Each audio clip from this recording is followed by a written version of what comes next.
Hello everyone, कैसे हैं आप सब। एक बार पुनः शिव कोचिंग क्लासेस पर स्वागत है। और क्लास 11th का आज का महत्वपूर्ण टॉपिक लेकर आ चुका हूं और 9th क्लास के बच्चे इसे देख सकते हैं। गति का प्रथम समीकरण, गति का द्वितीय समीकरण और गति का तृतीय समीकरण, तीनों समीकरणों को हमको क्या करना है, प्रूव करना है। तो स्टेप बाय स्टेप तीनों समीकरण को इस एक ही वीडियो में आपको कंप्लीट कराएंगे। तो वीडियो को अंत तक देखिएगा और अच्छा लगे तो लाइक करिएगा, ठीक है। यदि आप 12th क्लास में भी प्यारे बच्चों तो सपोर्ट जरूर करिएगा और वीडियो को शेयर जरूर करना। ओके, चलिए शुरू करें। और हाँ स्टूडेंट, एक चीज और मैं बताना चाहता हूं, अभी तक शिव कोचिंग क्लासेस का ऐप डाउनलोड आपने नहीं किया है तो लिंक डिस्क्रिप्शन पे मिल जाएगा, जाकर के डाउनलोड करिए। ओके, तो सबसे पहले अपना है प्यारे भाइयों प्रथम समीकरण, ठीक है। चलिए तो हेडिंग डालें गति का प्रथम समीकरण। क्या हेडिंग डालेंगे आप? गति का प्रथम समीकरण।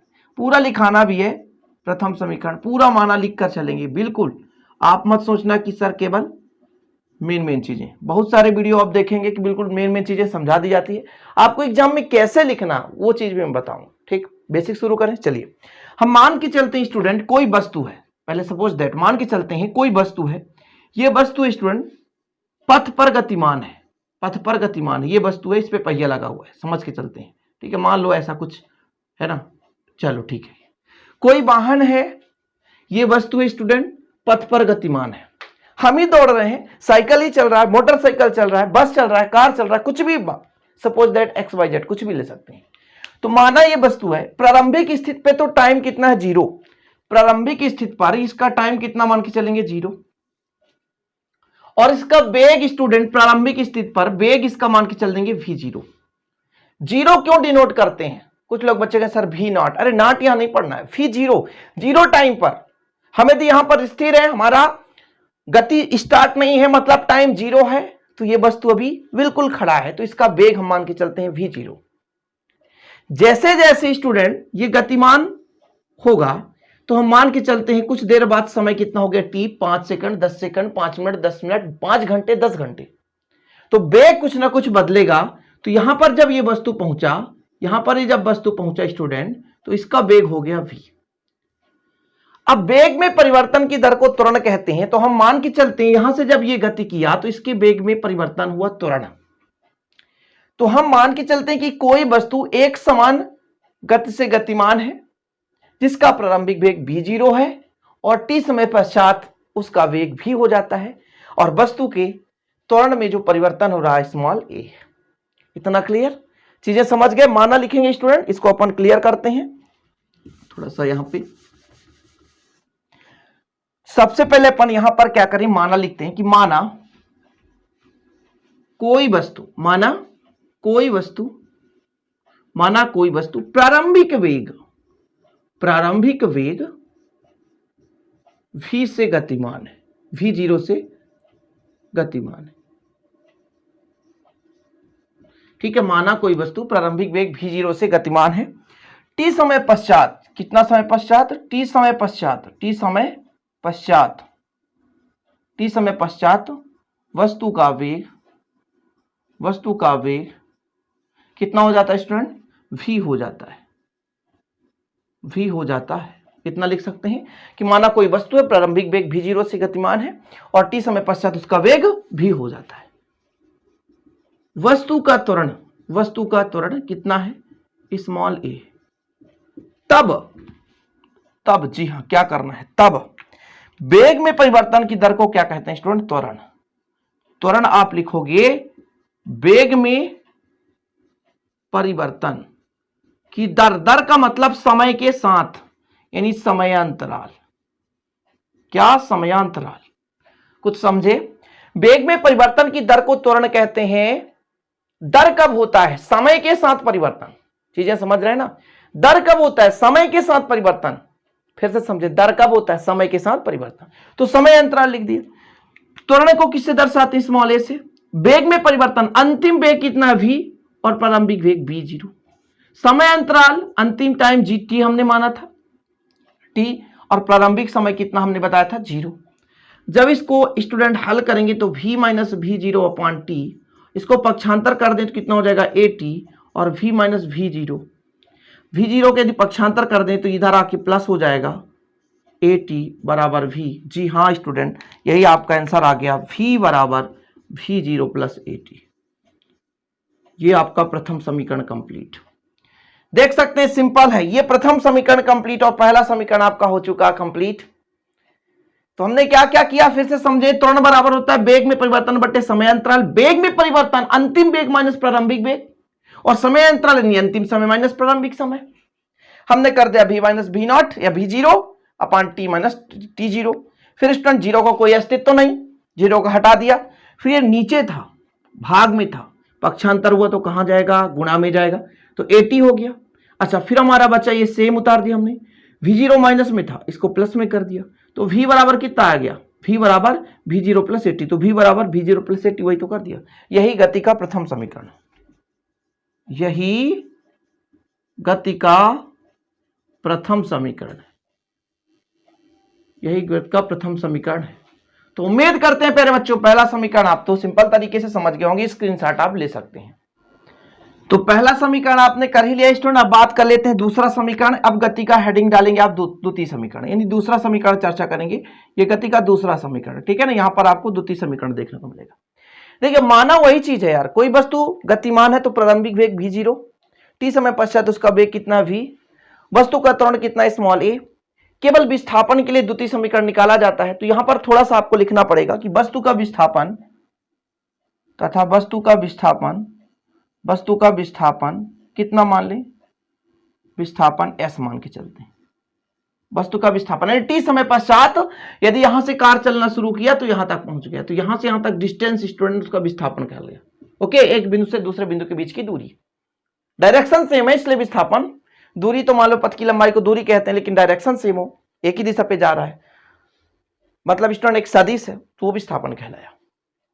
हमने क्या कहा, माना कोई वस्तु प्रारंभिक वेग v0 से गतिमान है और वो t समय पश्चात वस्तु का वेग v हो जाता है, तथा वस्तु का त्वरण कितना स्मॉल a, तब वस्तु का विस्थापन s हो गया, ठीक है ना। तब वस्तु का विस्थापन s हो गया। हमें s बराबर ut plus half at square निकालना है, या s बराबर v0t plus half at square. Okay, शुरू करें प्यारे बच्चों। चलो, तो अपन यदि हम आपसे कह दें कि वस्तु का औसत वेग, वस्तु का औसत वेग कितना होता है जरा बताओ। वस्तु का औसत वेग, वस्तु का औसत वेग, तो औसत वेग स्टूडेंट जिसे कहते हैं v average, average velocity. Okay, वस्तु का औसत वेग, तो जितना वेग होगा, यानी जैसे हमने कहा v0 प्लस v, यानी प्रारंभिक वेग और अंतिम वेग बटे 2 कर दी। बटे 2 क्यों, औसत निकालते समय आप लोगों ने पढ़ा बच्चा लोग कि कुल जो वेग है उनको जोड़ेंगे और जितने वेग हैं उनसे भाग देंगे। आंकड़ों का योग बटे आंकड़ों की संख्या, ये आप चौथी क्लास में औसत पढ़ते आ रहे हो। इतना क्लियर है स्टूडेंट, इतना समझ गए। अब यदि हम आपसे कह दें कि कुल विस्थापन क्या होगा, कुल विस्थापन, तो कुल विस्थापन का फार्मूला होता है बच्चा लोग औसत वेग, क्या होता है, औसत वेग गुणे समय अंतराल, औसत वेग गुणे समय अंतराल। कुल विस्थापन को दर्शाएंगे s से, औसत वेग अपना है v0 प्लस v अपान 2, और स्टूडेंट समय अंतराल यानी अंतिम समय में से प्रारंभिक समय। यहां पर टाइम 0 था, लेकिन कुछ समय पश्चात उसका टाइम बदल गया, t हो गया। कोई वस्तु प्रारंभिक वेग v0 से गतिमान है, t समय पश्चात उसका वेग v हो जाता है, वस्तु को त्वरण a और विस्थापन s है स्टूडेंट। तो हमने पहले औसत वेग निकाल लिया, औसत वेग में टोटल जितना वेग था उनको हमने जोड़ दिया, बटे वेगों की संख्या कर दी। औसत का फार्मूला होता है आंकड़ों का योग बटे आंकड़ों की संख्या। उम्मीद करता हूं इतना क्लियर होगा। अब आपका विस्थापन होता है स्टूडेंट वेग गुणे समय अंतराल, ठीक है, या कुल विस्थापन औसत वेग गुणे समय अंतराल। तो यहां पर s बराबर कितना हो जाएगा प्यारे बच्चों, यहां पर v0 प्लस v अपान 2 और यहां पर इंटू t हो जाएगा। इतना क्लियर है, इतना आसानी समझ गए। अब हम आपसे कह दें, इसको आप समीकरण 1 2 दे दो, तो गति के प्रथम समीकरण से, गति के प्रथम समीकरण से, गति के प्रथम समीकरण से कितना होता है, v बराबर v0 प्लस at, v बराबर v0 प्लस at, इतना होता है। चलिए आगे देखते हैं स्टूडेंट, थोड़ा समझेंगे। ये जो v का मान है समीकरण 1 में रखने पर, v का मान कहां रखने पर, समीकरण 1 में रखने पर, चलिए रख दीजिए। कितना आपके पास s, तो s v0 तो v0 प्लस v का मान रखना है v0 प्लस 80, v0 प्लस 80 और डिवाइड बाय कितना हो जाएगा 2, तो 2 रहने दो, और पूरा मल्टीप्लाई में t है तो t रहने दो। इसको कैलकुलेट करें v0 तो 2v0 प्लस AT बटे 2 इंटू टी। अब 2 का भाग दे दें स्टूडेंट तो v0 यहां बचेगा, 2 से 2 कट जाएगा, यहां तो बचा 1 बटे 2, भाई दोनों में भाग देंगे ना, और मल्टीप्लाई किसके बराबर, t के बराबर। इसका यदि मल्टीप्लाई कर दें तो v0t plus half AT square, यही आपका आ चुका स्टूडेंट कंप्लीट गति का द्वितीय समीकरण। कोई दिक्कत नहीं है, गति का द्वितीय समीकरण आपको समझ में आ गया प्यारे बच्चों। इतना आप लोग स्क्रीनशॉट ले लें, मैं यहां से हट जा रहा हूं, स्क्रीनशॉट आप ले लें बहुत आसानी से। फिर अपन इसी में गति का तृतीय समीकरण समझा देंगे, बहुत ही सिंपल है प्यारे बच्चों, जो कि आपका जो द्वितीय समीकरण है उससे ही मिलता जुलता, बहुत सिंपल है। गति का तृतीय समीकरण तो और बहुत आसान है। यदि गति का प्रथम समीकरण बन रहा है, द्वितीय बन रहा है, तो तृतीय आप आसानी से कर पाएंगे। ठीक है ना, इतना क्लियर है, जल्दी करें। चलो तो फिर अपन इसको साफ कर रहे हैं, स्क्रीनशॉट ले लिए होंगे उम्मीद करते हैं। चलिए प्यारे बच्चों, ठीक, अब आपको हेडिंग क्या डालना है, तृतीय समीकरण, गति का तृतीय समीकरण। तो हेडिंग क्या डालना है, गति का तृतीय समीकरण, मैं यहां पर मेंशन कर रहा हूं, बस हो गया। ओके, गति का तृतीय समीकरण, गति का तृतीय समीकरण, बस कुछ भी नहीं है, सेम कंडीशन सेम पोजीशन। कोई वस्तु है स्टूडेंट, प्रारंभिक वेग u से गतिमान, मतलब v से गतिमान है, v0 से गतिमान है, t समय पश्चात उसका वेग कितना हो जाता है v, विस्थापन कितना s, और त्वरण जो है वेग में परिवर्तन कितना e है। फिर मैंने कहा माना कोई वस्तु, देखिए तृतीय समीकरण आप चाहे प्रथम ले, चाहे द्वितीय ले, चाहे तृतीय ले, पेपर में कैसे भी आ जाए, माना सबका सेम रहेगा। तो माना कोई वस्तु प्रारंभिक वेग v0 से गतिमान है, t समय पश्चात उसका वेग v हो जाता है, वस्तु का त्वरण स्मॉल a, और वस्तु का जो विस्थापन है कितना दूर गया सदिश के वेक्टर में, मतलब एक ही दिशा पे जा रहा है, इसलिए विस्थापन s है।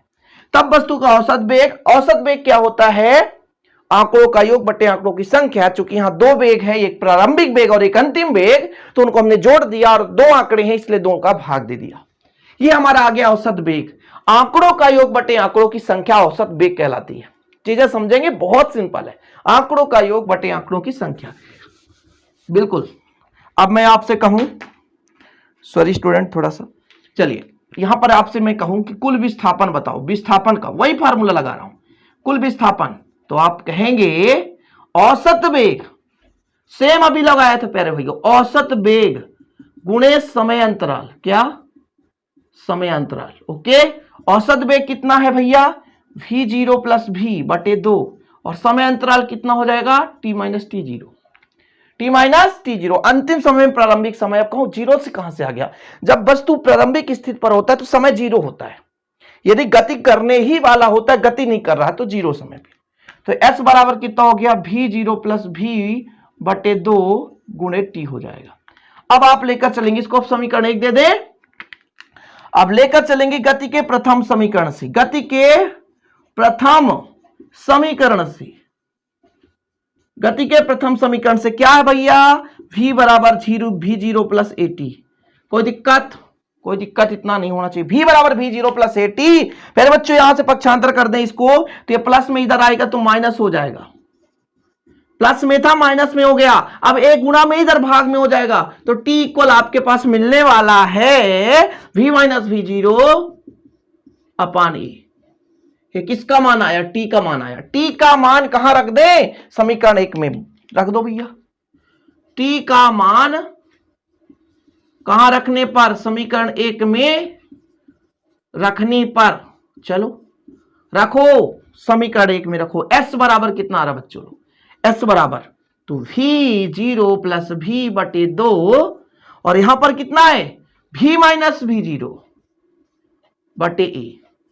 अब आप एक फार्मूला पढ़िए, देखो a प्लस बी और a माइनस बी, तो यहां पर v प्लस में है तो v स्क्वायर, माइनस में v0 तो v0। अब कहोगे कहां से आ गया, तो बचपन से पढ़ते आ रहे हो कि a square minus B square बराबर a plus B into a minus B, वही चीज देके रखा है, a प्लस बी और a minus B, a plus B a minus B, आगे पीछे चलता है, कोई दिक्कत नहीं। ओके, पक्षांतर कर दो तो 2as बराबर v square minus v0 square. यदि इसको पक्षांतर करोगे तो प्लस में हो जाएगा, मतलब पक्षांतर करो तो v0 स्क्वायर प्लस में हो गया, 2as प्लस में था और ये v स्क्वायर ऐसे ही रहने दो, और यही आपका गति का तृतीय समीकरण प्रूफ हो चुका है। तो देख लिया आपने गति का प्रथम समीकरण, द्वितीय समीकरण और तृतीय समीकरण। उम्मीद करता हूं आज के इस वीडियो में आप लोगों ने तीनों समीकरणों को बेहतरीन ढंग से समझा होगा। और वीडियो पसंद आए तो लाइक जरूर करें, और हाँ, शिव कोचिंग क्लास का ऐप डाउनलोड नहीं किया तो अभी कर लें। स्टूडेंट 11th क्लास का special video Shiv coaching class 2.0 पे आता है, तो आप लोग अच्छे से बेहतर रूप से पढ़ाई करते रहें। चैनल को सब्सक्राइब जरूर कर लेना, साथ ही बेल आइकन प्रेस कर लेना। इसी प्रकार की वीडियो के साथ मिलेंगे। जय हिंद, वंदे मातरम।